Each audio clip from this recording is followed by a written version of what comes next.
unless there are some serious interventions to be taken in the organization, and the organization is really either getting sick or it is on a huge growth path, which requires different set of strategies. But for normal growth, for sustained growth, paradigm shifts are something which one needs to be think very carefully about.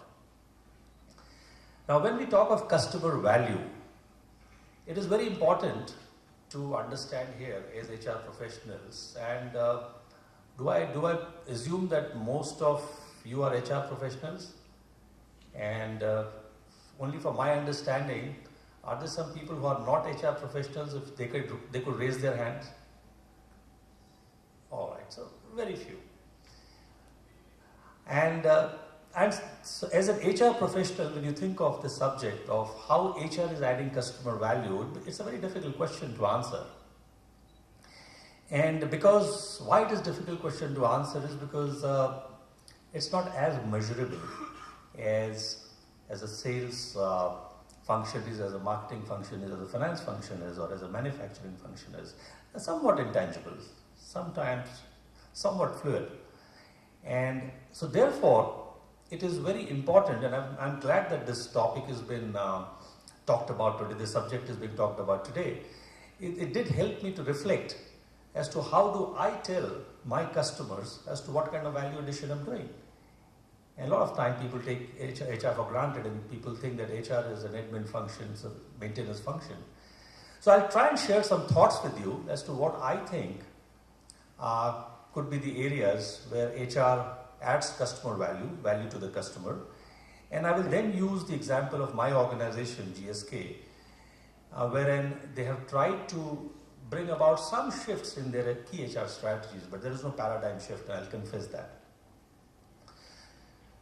Now, I guess the starting point is that do we understand who our customers are? I think that's the starting point. And the second piece is, how do I identify customer needs? Now, unless I identify customer needs, I really can't add value. And the third part is, how do I align my HR strategies around customer needs? So these are three simple questions we need to ask when we are talking about this subject. And I'll try and keep it as simple as I can. Now, there are various ways to segment customers. The way I would segment customers there are three groups of customers that HR deals with. The first group of customers are senior leadership team. And typically the HR head would be dealing with the senior leadership team, typically. And they are the team who are actually into developing business strategies, developing business plans, ensuring that the plans are executed, and ensuring that there are controls in place, ensuring that there are processes in place. So that's one group. The second group is the large number of people managers we have, whose responsibility is to manage people, right? And who need from us resources and support to manage people. So they are my second group of customers. And the third group of customers are all employees, right? And all employees would also include senior leadership team and people managers in the shape of employees, in their capacity as employees. So they are my customers as HR. So therefore, the next question for me should be, how do I identify their customer needs? And it is very critical. A lot of times, we don't spend much time in understanding what the customer needs are, and we believe that we know everything what the customer wants, and therefore, here are the HR solutions for you, whether you like it or not. And we believe these are the right HR solutions. And there are a lot of times when HR solutions, which may be very well designed, well researched, and global solutions, and in organization like ours, which is a global organization, we do import a lot of HR solutions from the global organizations. Some are very relevant, some may or may not be very relevant. So therefore, we need to really clearly understand what are the customer needs of my customers in the business I am working in. It's very important to do that and reflect on that. Now, if you look at senior leadership team, and I'm again trying to oversimplify for the sake of our seminar today, is that senior leadership team is expecting from me, from HR, is how do I bring in the best-in-class capability at the lowest possible cost? That is key for them. Because they need to run the business. And they need capability to run the business. And they have some budgets. So that's one key challenge that they have for me. And the second is, just having capable people is not sufficient. You need to have an environment. You need to have a culture. A high performance culture. Which should give these people an environment wherein they give their best. At the same time, it is not enough to have a high performance organization in place or a high performance culture in place. I think it is equally important to ensure that we have a value-based organization, and value should be read in its true sense. And it is very essential and it is very important.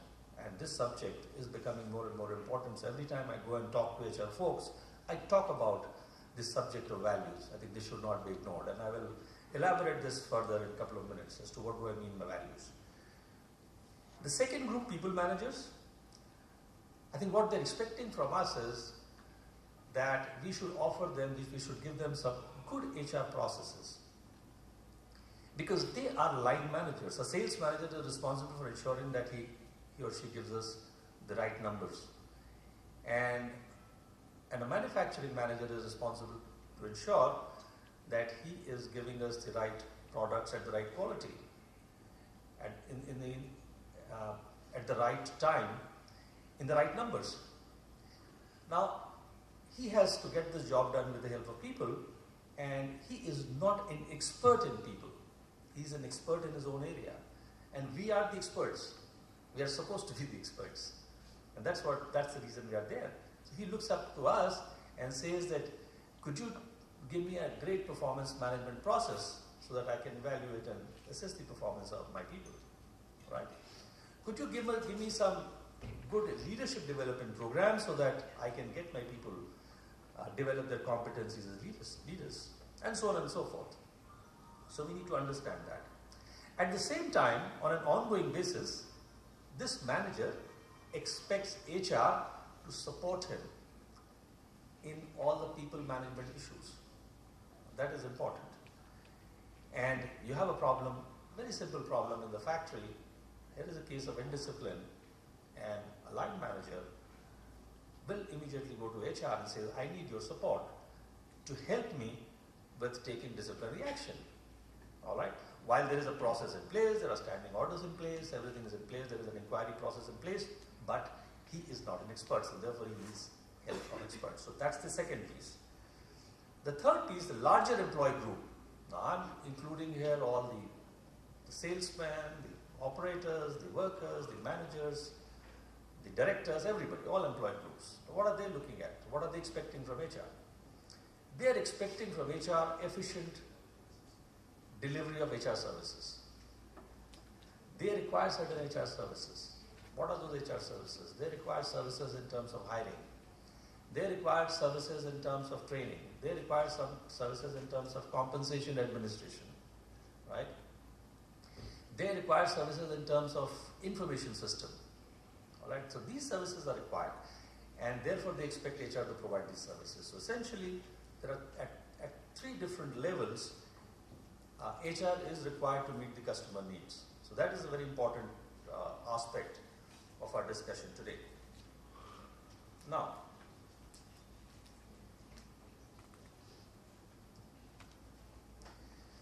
I will bring in GSK so that this subject becomes a little more alive and contemporary. And we've had some huge discussion, in fact, over the last couple of years.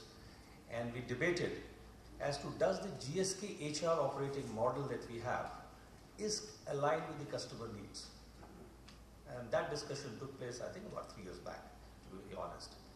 Now, this is a discussion organizations must have from time to time.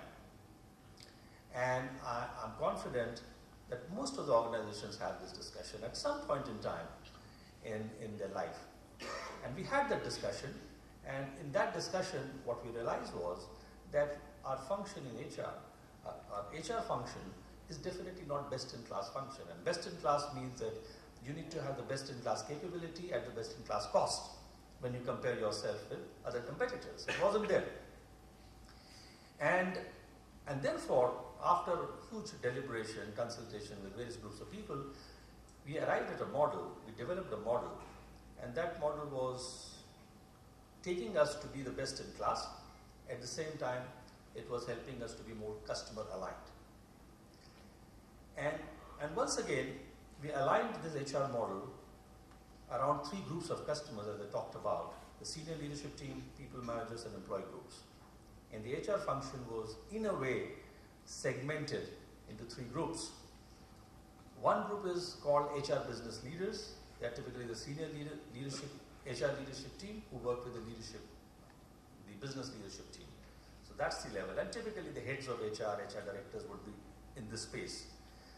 The second group, you will have larger number of people or larger number of HR professionals who are called HR generalists. Okay, you can use any name, but we chose to use this name called HR generalist. And HR generalists actually work with people managers, and they support people managers in some of the areas that I talked to you about in my earlier chart, right? In terms of giving them processes, in terms of helping them with running those processes. And the third group is called a set of professionals who are sitting together as a group and delivering services to large employee base across geographies, across businesses. And the whole idea here is to have synergies and cost efficiencies. That's the whole idea. Many organizations have moved to this model. GSK is not the first organization to move this model. When I was in Gillette, I think Gillette had also moved to this model, and essentially cost was a driver. And so you have large number of shared services now around the geographies which support the businesses, various businesses, because it was found that some of the HR needs are very consistent and standard, and you don't need to have captive HR function for each business, and one centralized services can support, just like a BPO. And you have a BPO supports different kinds of organizations sitting in the US, Europe, but the people are sitting in India. The technology drives this. So similarly, now that you have technology in place, which helps us to support HR, so technology is being used to run some of the HR services. So that's centralized. So that's how we have the three HR groups which are aligned to HR customers, aligned to the customers. Now, going further, and again talking about GSK here, is how this model is working, and I'll give you an example, and which is now, I'm trying to make it a little more contextual when we're talking of paradigm shift in HR strategies to add customer value. Again, I would say that there is no paradigm shift here, but there is a shift. And I will talk to you as to how the shift is taking place. And my sense is that shift is taking place gradually, but not radically. Now, what you see on the screen is a chart, and these are, the top line talks about the consumer healthcare growth levers, right? And this is something that has been developed very recently as to what are the growth levers which will take our global business in consumer healthcare and not pharma. Pharma is a different business in India, forward. So there are 5 growth levers. You have brands, you have innovation, execution, commercial execution, which is sales, supply chain and cost control, typically around manufacturing and supplying goods, and 5th is talent and culture. And talent and culture sits very prominently in the strategic business plan of GSK. Now, flowing from talent and culture, which is typically the HR piece, and HR leads this piece at a very strategic level, there are 4 broad HR strategies to support this. And these broad HR strategies are in the area of talent management, external orientation, performance, and value-based culture. Value-based culture sits so prominently in our HR framework. And why I'm sharing this chart with you is that if you're talking about paradigm shift, or if you're talking about shift in these HR strategies, we need to first understand and know and decide that your HR strategy should be aligned with your business. And this chart, in a very simple format, is showing that our HR strategies in the space of talent, external benchmarking, performance management, and creating a value-based culture are aligned to the business strategy. And when I talk of values here, in our context, what we mean by values is transparency, integrity, respect for people, and consumer focus.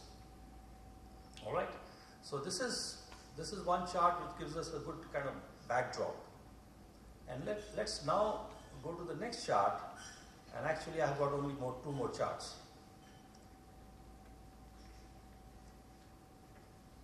And this chart tries to give you an idea as to what GSK is trying to do to make a shift. And if you look at the first strategic cluster, which is called talent, and talent is all about talent management, talent development, career planning, succession planning, etc., etc. So I don't have to really elaborate on this. But the key point here is that traditionally GSK was known as a healthcare company, because the pharma business is about 85% and consumer healthcare business is about 15%. Right? And many people actually don't know that GSK has a significantly big consumer healthcare business also.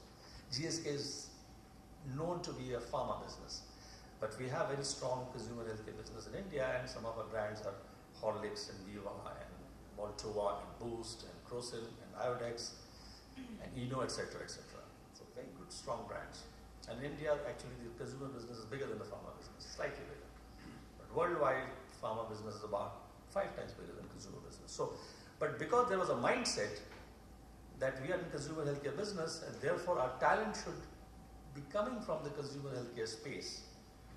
Now that paradigm shift we are trying to make now, and what we are saying is that we actually don't compete with pharma business. We actually compete with the FMCG business. So our business competes with Kraft. They make Bonvita. Our business competes with Heinz, right? They make Complan. So, therefore we are in FMCG space. So our talent comes from FMCG and we lose talent to FMCG. So all our talent development strategies should be aligned to the FMCG space and not pharma space. So we're trying to change that, bring about this paradigm shift. And so therefore our employee value proposition is being realigned. So that's one shift. External orientation is something which has been brought in now, and I'll explain to you in a minute as to what do I mean by external orientation. Now, we found that GSK as an organization was very internally focused. The comparisons were more internal than external. And the comparison was how India is doing with respect to Brazil and how Brazil is doing with respect to Russia as BRIC countries, as emerging markets. But this is not a good comparison. It's good to compare, yes. It helps you from a cost point of view. I've just got 2 charts. I said I'll take 15 minutes. But the other piece is that externally you need to compete with the